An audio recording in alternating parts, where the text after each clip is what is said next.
Welcome to the Great I.O. Get-Together. On tonight's show, quips and queries about the world of work as I.O. psychology comes alive. Now please welcome our hosts, Richard and Tara. Thank you so much, Rosemary, and welcome everyone to the Great I.O. Get-Together number 23, Hot Foods and Even Hotter I.O. Takes. This is my co-host, Tara. Thank you so much for joining us. Remember to subscribe, ring the bell, join Discord, join our email list if you haven't done that already. Details about all of that are available on our website, thegig.online. Today's show is going to be a little different from the usual, and Tara will tell us all about it. So the game that we're going to play is based on one of the best things on YouTube right now, which is a series called Hot Ones. On the original Hot Ones, celebrities come on the show and eat very spicy chicken wings while an interviewer asks them difficult questions. So in our variation of Hot Ones, first we asked our guests to prepare a spicy food and then tell us all about it. And after the spice starts to kick in, we ask each guest to give us a controversial opinion about the field of I.O. psychology, and then we chat about it. Let's get to it. I'm Tammy Allen, and I am a faculty member in the psychology department at the University of South Florida. I chose this because I've been a vegetarian since the late 1980s. And the question that always comes up, even though vegetarianism is much more popular now, is, hey, how do you get your protein? What I have is some brown rice with a few green beans, but the star of the show is this spicy tempeh. And it's one of my favorite ways to get protein. It's also a fermented food, so it has probiotic properties as well. So I just picked up a hot sauce that I've never tried before, and I'm going to add that so I can be properly surprised. Amazing. So I'm just going to add a few dashes of that there. And it's already, for anyone, I'm not a paid endorser of this, but this is the already spicy tempeh. So are you usually a spicy food fan? Yeah, not crazy on the spice, but a moderate amount of spice is good. That's good. Is it as spicy as you thought? It's enough spice to make me want to take a drink of water, but I think I can continue talking. Terrific. That's exactly the right level. Now that you're all spiced up, tell us your spiciest take about I.O. psychology. So I don't know about the spice level of this, but I think with regard to our I.O. research, we need to bring Unsexy back. I think we've lost our way in terms of the norms associated with what makes for a meaningful research contribution. And I'm not just referring to the too much theory conversation, but the emphasis on novelty, boldness, interestingness as the markers for what constitutes a contribution. We're supposed to radically change assumptions. We're supposed to change the conversation. And if we're always changing the conversation, how do we ever move forward? And if you aim to solve a problem, you likely want to continue to have the conversation rather than always changing it. You change the conversation when you want to avoid tough things. So I think this chasing novelty is pulling us away from answering important questions, from programmatic endeavors. Research shouldn't be about shock and awe. It sometimes happens that we're shocked and awed, but that shouldn't be the standard.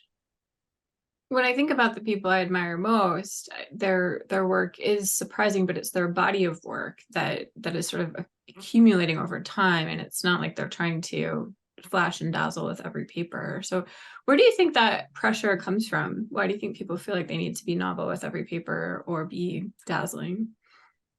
Yeah, I think I've been looking at different editorials that have been written about what constitutes a contribution, and that's where you see it. It's the, I don't want to make this a B school versus psychology, but, I think the B school emphasis on A-level journals, and those are the characteristics that are needed to get into those A-level journals. And so it's kind of like the dangers coming from within the house. We're not embracing our roots as I.O. psychologists. We're kind of letting these standards that come from management departments dictate how we're conducting our research. Yeah, it's I think the clickbait studies come to mind too, and that comes from certain segments of psychology as well. So, right, there's also this pressure to be in the media and be quoted and have your research be the study that's being talked about in the New York Times. So again, what we're chasing is notoriety rather than doing high quality, meaningful research.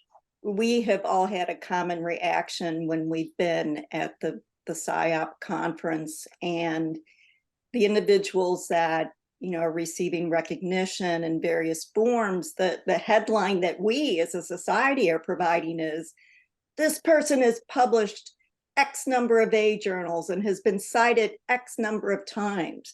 So even little things like that are really sending out the wrong message in terms of what we value as a society. Hi, thank you so much for having me. I am Dr. Stuti Thapa, very recently, so very proud of that. And I am assistant professor at University of Tulsa, and I'm assistant professor in psychology in the IO psychology department. So I'm really excited about this because I had been struggling to make momo achar, which is one of the best food in Nepal and probably the world, I would say, not biased. But the one thing I've been struggling with the most is the achar, which is the spicy sauce that comes with the dumpling. And that, I think, is the thing that sets it apart from dumplings across the world.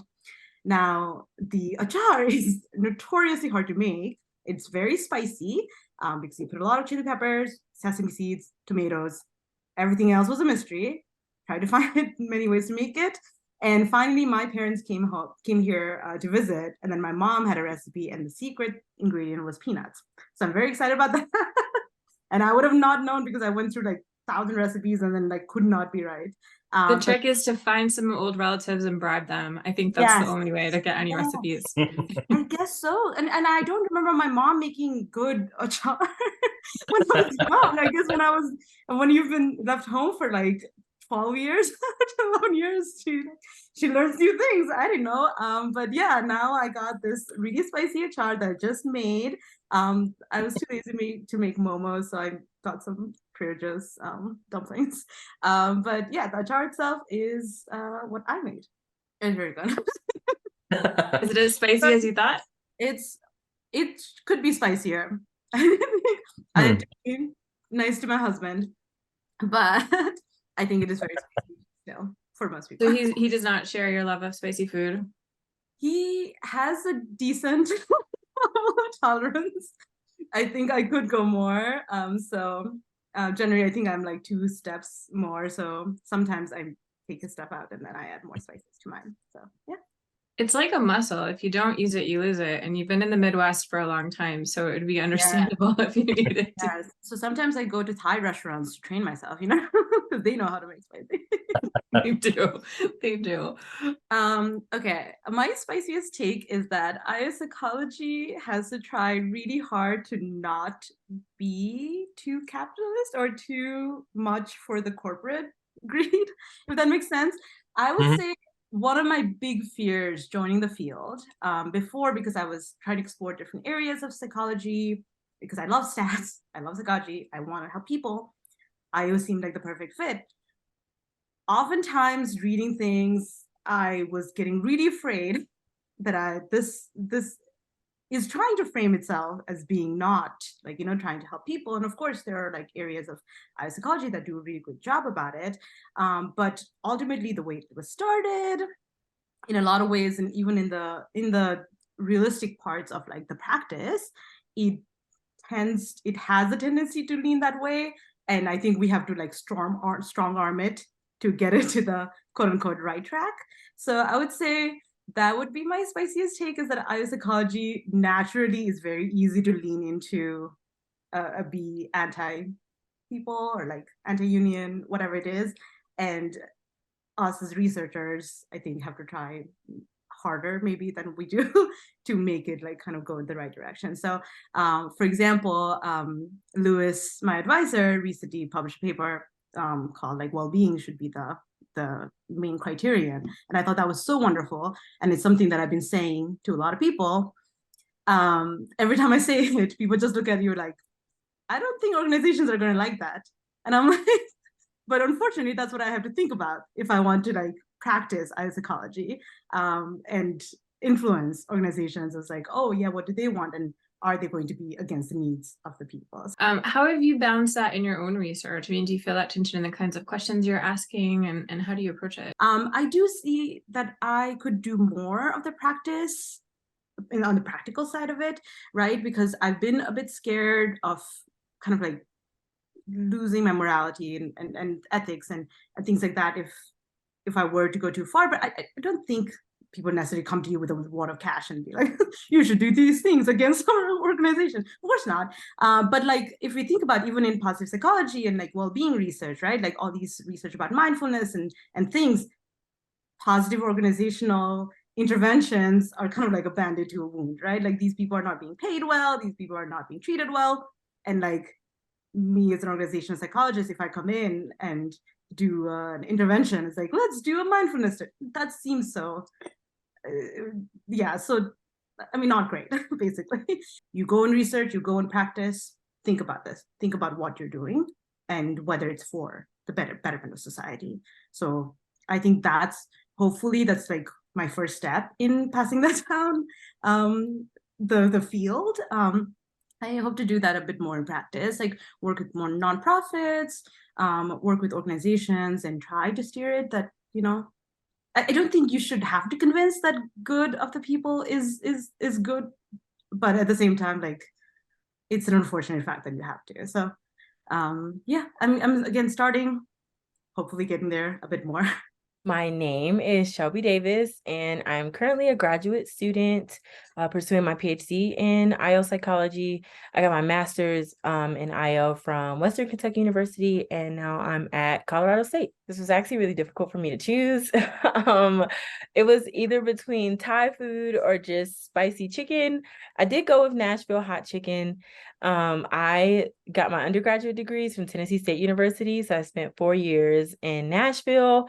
And I'm in Fort Collins now, and I wanted to use this as an excuse to try this hot chicken that's not in Nashville to see if it's actually Nashville hot chicken, because most people don't get it right. The place is called Music City Hot Chicken.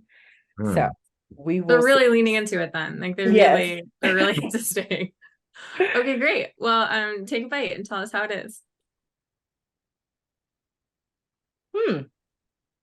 That's actually pretty good. Is it as spicy as you thought it would be? Actually, I thought it was going to be a little less spicy. Oh, I'm like worried now. I'm going to have to talk with spicy on my tongue. That's what we're hoping for. I would have definitely taken a smaller bite. I don't know. Given that I am in graduate training right now, my spiciest take is that the field of industrial organizational psychology should make employment law and employment or equal opportunity classes a requirement for completion of graduate level programs. Just given the history of IO and how legislation and IO have gone hand in hand in the past, especially with the legislative climate of the 1960s, which led to a prominent theme in IO of researching selection practice and personnel practices. And you can see those same things today, where when you think about the overturning of affirmative action and how that may impact organizations, the overturning of Roe v. Wade, how this relates to providing healthcare benefits in an equitable way for employees, also the legalization of cannabis in the workplace or in the state legalization of cannabis. All of these decisions are going to directly impact selection procedures for workplaces. And given IO's traditional training, we are the perfect people to come in and be able to help manage those new rules and those new legal mandates in a way that is that meets compliance for organizations? I'm Melissa Keith. I'm an assistant professor at Bowling Green State University. I didn't prepare it. I cheated and got takeout. You know what? I think purchasing counts as preparing in my book, so that's fine. I support this. But I got takeout from, it's a local place in Bowling Green. They have really amazing burgers, and I've never actually tried their chicken chunks. In Ohio, they call them chunks, which is, I would say, like the least appetizing sounding thing ever. But to make it a little bit more about myself, I guess, I got the Nashville chunks since I'm from Tennessee. And I know that obviously hot chicken in Nashville is a big thing. So I'm sort of within the limits. So Melissa, you might not have known this, but Richard and I have had many fights about Nashville hot chicken because he is from the Nashville area and I'm from Buffalo, which also has famous chicken.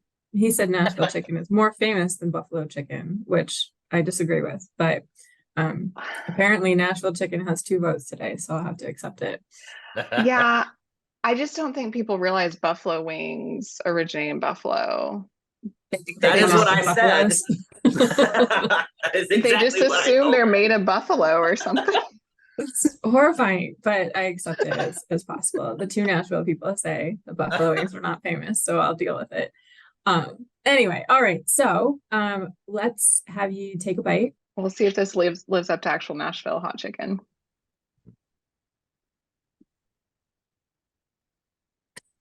That's ringing endorsement there. Okay. I will say, when I first took a bite, I was like, this isn't spicy at all. What is this? But there's an after kick. So yeah, I would give it 7 stars. 7 stars out of 10? Yeah, 7 stars out of 10. I would say it is pretty spicy, but it takes time to build up. This is probably the spiciest you're going to get in all of Bowling Green. Amazing to me. It's my first hot take that I bemoan a lot is that I don't think we do enough focus on training and experimental research in IO psychology. I think that creates a lot of problems. Just a lot of correlational science. Not that there's anything wrong with that, but I think we need more training and experimental design. And my second take is more about the field of motivation. And as I teach, I'm actually teaching motivation this semester. And we always have this big debate. I do not think there's any such thing as purely intrinsically motivated behavior, especially for adults in the workplace. Well, I am making my students design experiments for their term papers. And I told them, I was like, don't hate me, but you're required to have some sort of experimental element to practice. So I guess that's one way, just force it. I like that approach. Melissa, students, I hope you're watching this. This is a very good idea and you're getting good education.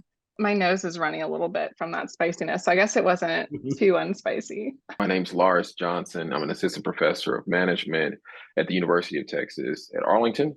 And my PhD is in IO psychology. So I've worked in IO psychology programs and I got my PhD from the University of Houston.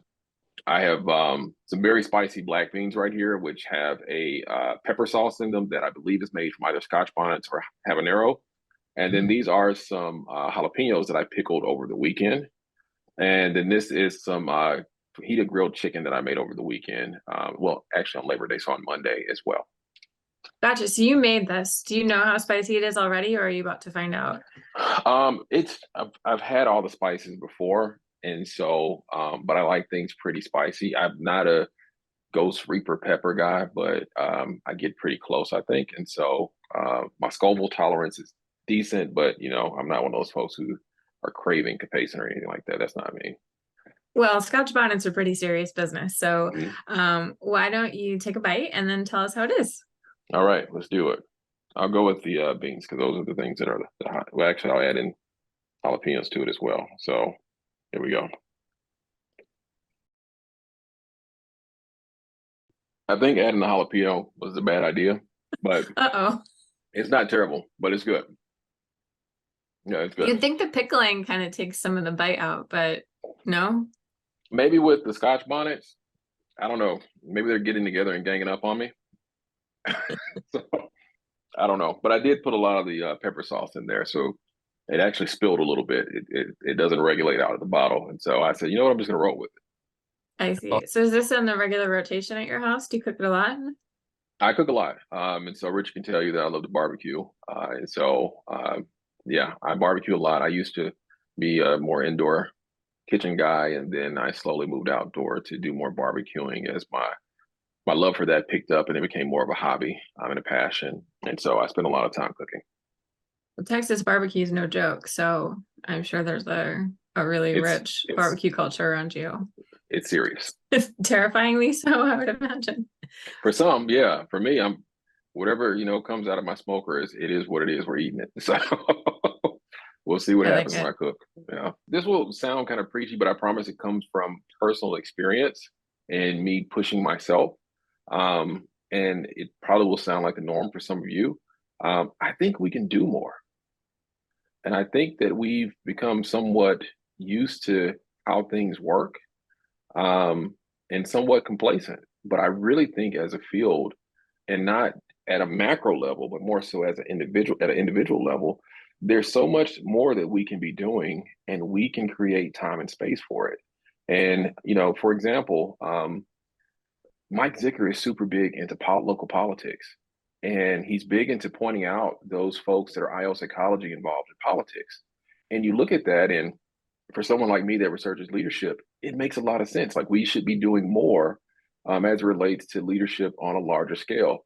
I think, of course, what we're doing within organizations is great, but I think there's so many avenues that will help us with our marketing issue that if we took it upon ourselves individually to jump into, there would be a lot of benefit, not just for the field, but for people abroad. One of the other examples that I could give is open science. And George Banks and a lot of folks out there are doing a lot of great stuff with open science. But that conversation is being controlled by folks outside of IO largely. And I think we really need a stronger foothold in that conversation, because I think that some of the social components of open science, those things fall right into our lap. And people aren't really talking about them. There's things that are playing out on Twitter and on other social media platforms. And we look at those things as IO psychologists and we say, kind of probably could have been a better way. Probably shouldn't have done it that way. Probably didn't need to be a lawsuit. Probably could have been a process in place that will help us to avoid something like that. And I think we need to start stepping into some of those opportunities, no matter how uncomfortable or no matter how outside the status quo they are for us. That's part of the reason that I'm really excited about being the Diversifying IO Psychology chair. And I look back at that and I'm like, I'm the type of student, like I was the type of student that DIP would have recruited. Why didn't I think of this? And I think to myself, yeah, because you were complacent and you were fine with the way things were, and had I really been thinking about how I could have improved my path and improved my experience, I would have thought, we need to put something together that will do the exact same thing that the Diversifying IO Psychology program is doing. And I think a lot of us have thoughts like that, but for one reason or another, we're not putting those things out there. And I think we need to start doing that. I do think that when people say they're too busy to do something, what they really mean is they prioritize something else, right? And sometimes that thing is important, and sometimes it's not, but people don't know it's not important because their local environment tells them it's important. And so they just have to do, they have to chase tenure, or they have to chase that grant, or they have to chase whatever external marker someone handed to them. And they aren't really thinking about what would make them happy. I agree. I think that's part of creating this space, and it'll take some time for that to happen, where folks that are making those tenure decisions see activity, that aligns with personal interest within the field as good things on your CV, saying, I, formed this committee and I formed this task force because it was a personal interest and it was something that needed to get done.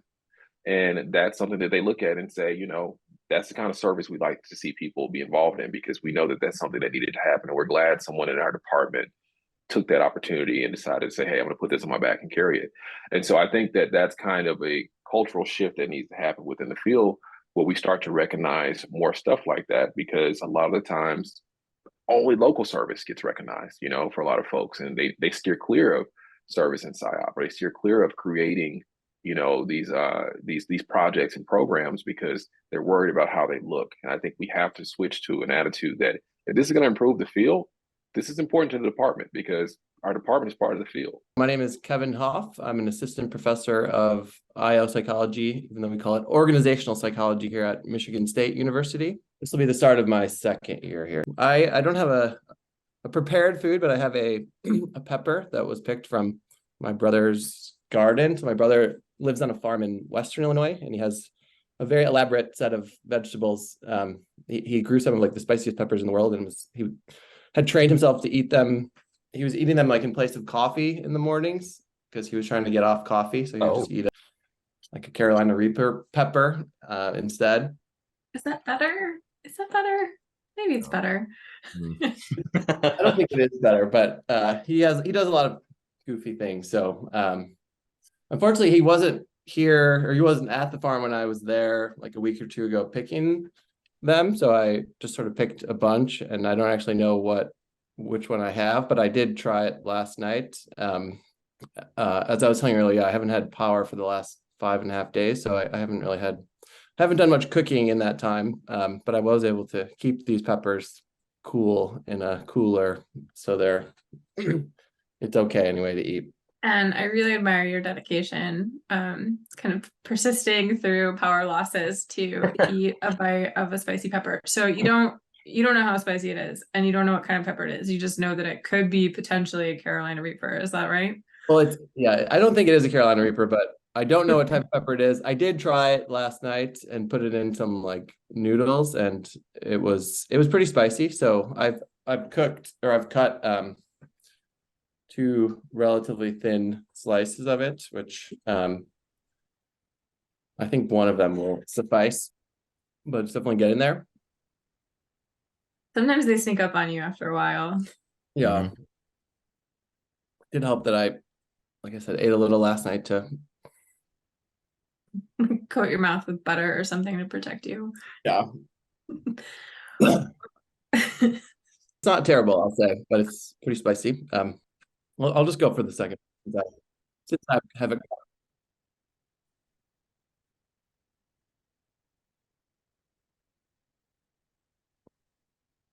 Okay, that's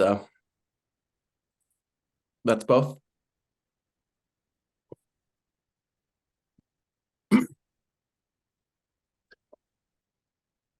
Pretty spicy. It's pretty spicy, yeah. It's not horribly unpleasant though. So Okay, well, now that you're fully under the influence of the spiciness, tell us your spiciest take about IO psychology.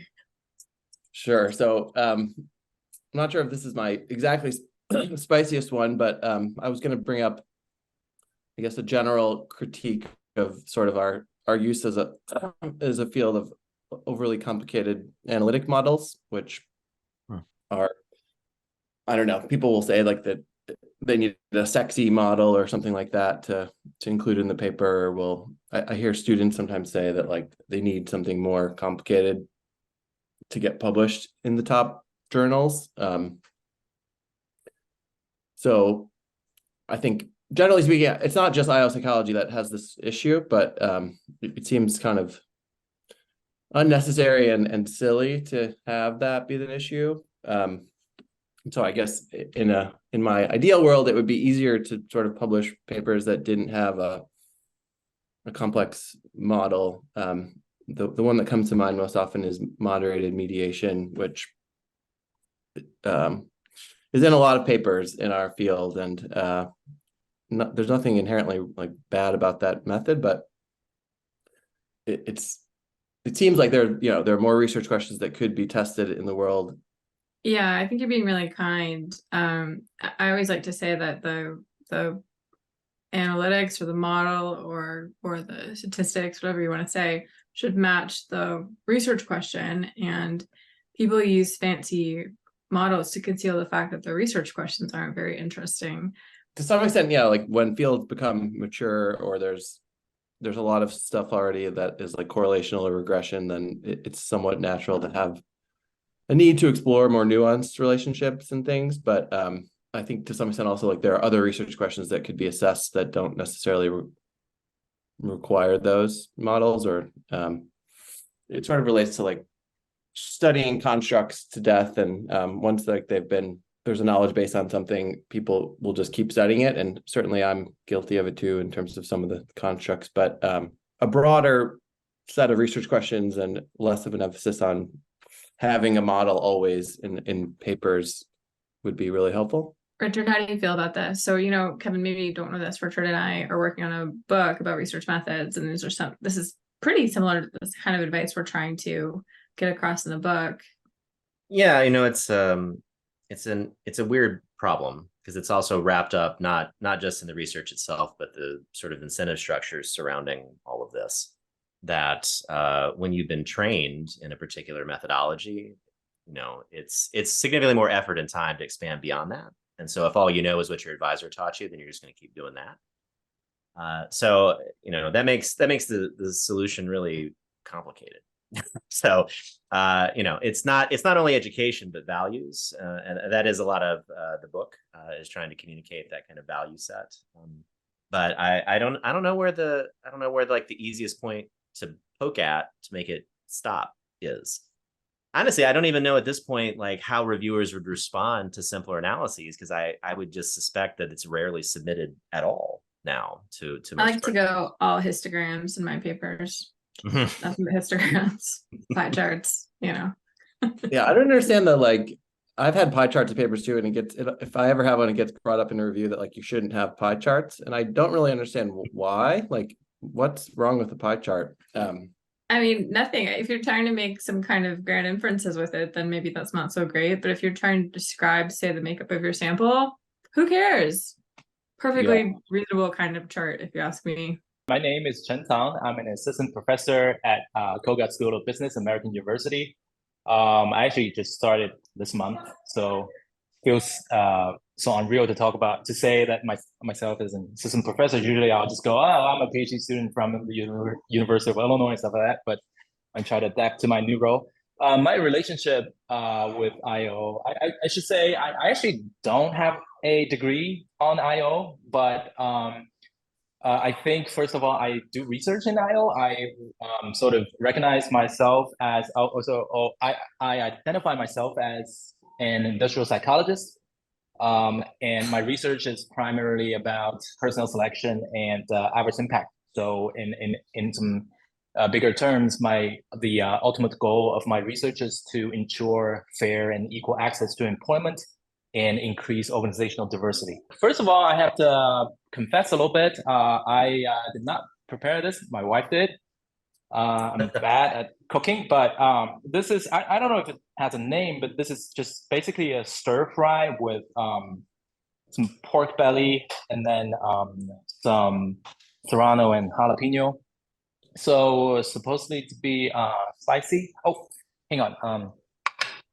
I want to add some secret sauce to it. So I have this spicy sauce called Bodak hot sauce. I asked one of my Korean friends earlier today, Hi Hoon, if you're watching. So he told me Bodak basically means fired chicken. So it's like it should be very spicy. I keep it in stock all the time because it's very spicy. It's like really very spicy. So if you're interested, my suggestion is don't try this at home if you haven't tried it. Remember the name, Bodak. It's not sponsored, by the way. I just like it.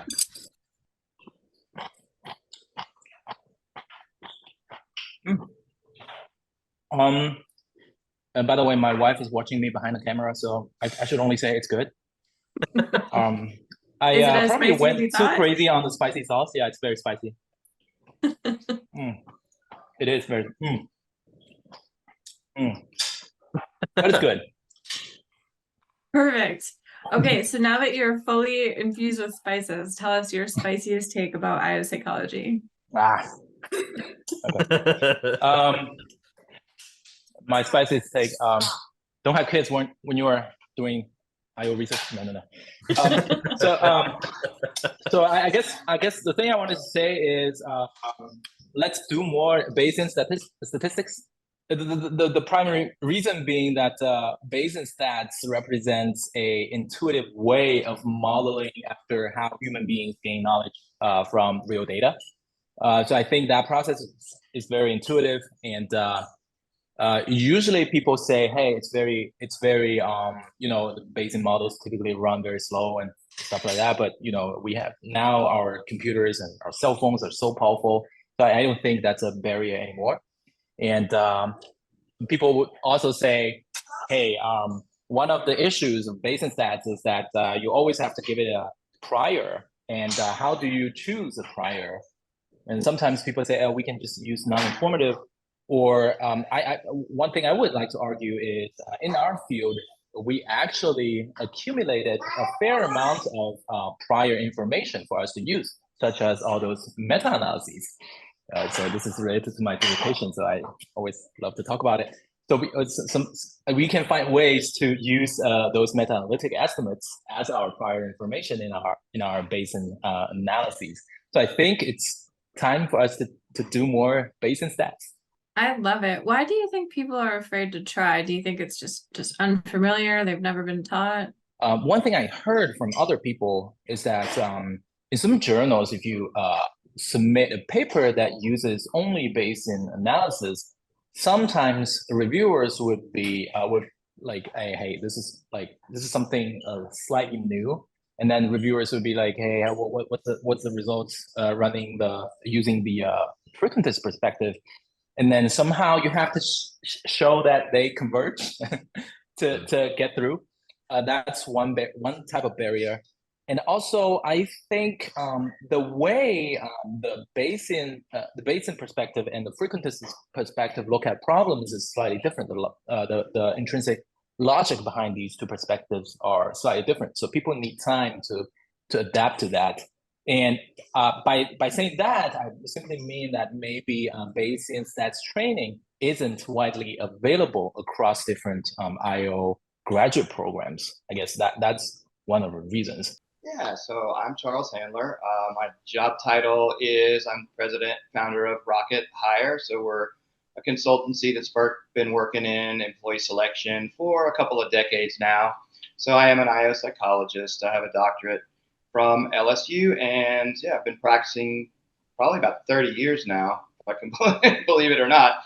And I focused a lot on selection across my career, and especially things related to technology and kind of the cutting edge, but also keeping my feet really grounded in the traditional and proper ways to do things. So I made some jambalaya. I'm down here in New Orleans, so I mean it's a pretty good fit for me in the spicy food show here. Jambalaya is the quote George Costanza. Let's see if I can remember it. It's a relative of paella, which is Spanish, and the first settlers were down here were Spanish. So I remembered from Seinfeld, George Paella, there was an episode that had some paella in there. So George Costanza said, let's see, it's a melange of meat, fish, and rice, and it's very tasty. Jambalaya also, though, has evolved a little bit. It really epitomizes our culture down here because it also has some French influence in it and even some West Indian stuff. So we're a melting pot down here, and it's inherently not actually that super spicy, but you kind of spice it to taste. So I got my Louisiana hot sauce here, which I prefer to the Tabasco that everybody. I like Tabasco. It is from here, but I like Louisiana better. So you spice it to taste, but the sauce that you put in there can be spicy, and you sneak a little bit of pepper in there too. So Tabasco is from a few towns over from New Orleans, right? Is your favorite from New Orleans or nearby? Yeah, it's from Avery Island, which is down in South Louisiana. I think it's a couple of hours from here. I've actually never been there, but there's a plantation there, and yeah, it's pretty famous. And of course, their brand is proliferated worldwide, and I love it. But this is a little more vinegary. I like that aspect of it. So that's what I prefer with my jambalaya. And then it's just really, let's see if you can see it in there. Oops, camera backwards. This is chicken and sausage. Oops. And I like really spicy stuff. So I could have brought ghost peppers or, some other stuff, but I really wanted to keep it. Ooh, that's good. Really spicy, but not too spicy. I think my spicy take is sometimes we can't get out of our own way. We're so meticulous and thorough and, really want to question things, which I think is a very good thing. But you start looking at what's going on in the environment we work in, which is a world of work and technology. It takes off a lot faster than we can sometimes. And I think a lot of times when you deal with others who are not in our discipline, the immediate stigmatism is, oh, you all are too academic, or you're too numbers focused, or you take too long to do things, or all these methods and all this data you want to collect, like that just takes too long. We don't have time to stop for that. And when you look at the research practice gap, it seems like we're always a little bit behind. I don't know that that's much of a controversial or spicy take, but that's something that, we all have to reflect on, I think. And I feel like that's really changing, though, over the last little while. We're seeing more and more. Look, I mean, the data part of IO psychology is really, you have a lot more data scientists being involved, a lot more computer scientists being involved, and we're really working our way into a lot of other disciplines. And when we get in there, we're lockstep with everybody else. We're providing the value that we can bring to the table.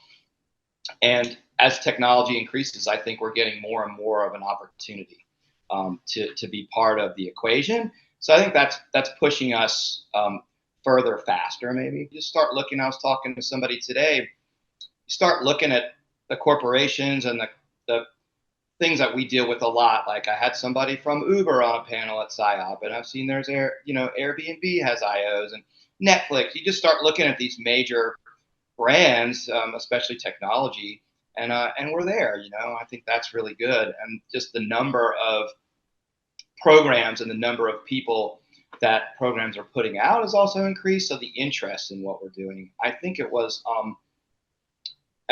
This is obviously a little bit, I don't want to say rigged, but I remember it's probably 4 or 5 years ago. Was it it wasn't the Bureau of Labor Statistics, but some government organization, they predicted IO psychology would be one of the top growing fields ever, right? They have a lot of IO psychologists working there, and maybe there's a little bit of connection there. But anyway, it was good to see that. I think it's become something that we can all be really proud of. Not that we haven't always. Like we've got to keep evolving, and we've got to keep really doing our very best to catch up. Oh, the times were hard and the wages low. Lever, Johnny, lever. I guess it's time for us to go. And it's time for us to leave her. Lever, Johnny, lever. Oh, lever, Johnny, lever. For the voyage is done and the winds don't blow. And it's time for us to leave her. That's it for another gig. To stay in touch, subscribe on YouTube, check out our website at thegig.online, join our LinkedIn group, sign up for our email notification list, and join our Discord. So many ways to connect. Thanks for joining us, and see you next time for another great I.O. get-together.